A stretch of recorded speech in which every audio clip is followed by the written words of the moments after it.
السلام عليكم يا زنوج، كيف حالكم؟ أنا ثلاجة، أحسن قناة فكاهية في اليوتيوب، واليوم عندي قصة ما تدخلش العقل، قصة تبدأ في كراج وتنتهي في الشمس. احزموا الأرواح وخلونا نبدأ. الكراج. في نص الليل، عمي ذي قمر قاعد في كراج مليان خردة. كان يحوس في صندوق قديم مليان مسامير ويغني: المعقودة بالمسمار، تخليني نطير للقمر. فجأة، يجي سعيد بردوات، لابس 5 بردوات فوق بعض، ويقول: عمي ذي قمر، راك جاي تحفر في التاريخ. هذا الكراج راه فيه صاروخ سري، نخدمه ونروح للشمس. الرولو دخل يدور بالعجلة تاعه وقال: صاروخ؟ أنا اللي نسوق.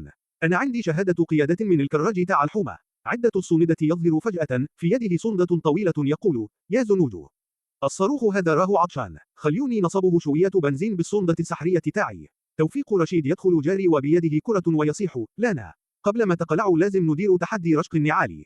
اللي يفوز هو اللي يسافر في مقعد القيادة. المتعبة تجي زاحفة على الأرض وتقول: واش يا جماعة، راني هالكت. نصيبني نرقد في الصاروخ ولا ندي معايا معقودة ناكلها في الطريق. الإقلاع، ما فهمنا والو، الكل راكب في الصاروخ. الرولو يسوق، سعيد يلبس بردوات زيادة، عدة يصب بنزين، عمي ذي قمر يغني، توفيق يرشق النعال داخل الكابينة، والمتعبة نيمت وسط الفوضى. الطروالة تطل برأسها من الشباك وتصيح: يا زنوج، راكم رايحين وين؟ ما زال ما صورتش الفيديو تاعي باش نولي فايرل. الوصول للشمس. فجأة، الصاروخ هبط على سطح الشمس. عمي ذي قمر خرج وقال: واو، الشمس سخونة كيما المسمار، نحفر هنا نلقى كنز أكيد. عدة الصندة حفر بالصندة تاعه وقال: يا جماعة، لقيت صندوق. فتحوا الصندوق ولقوا داخله معقودة ضخمة. سعيد بردوات صرخ: واش هذه؟ أنا اللي نحكم فيها. لكن الطلولة قالت: لانا، المعقودة هذه لازم نصورها في فيديو فايرال. العودة للأرض. الرولو قال: يا زنوج، الشمس راهي تحرق، نرجع للأرض قبل ما نحترق كامل.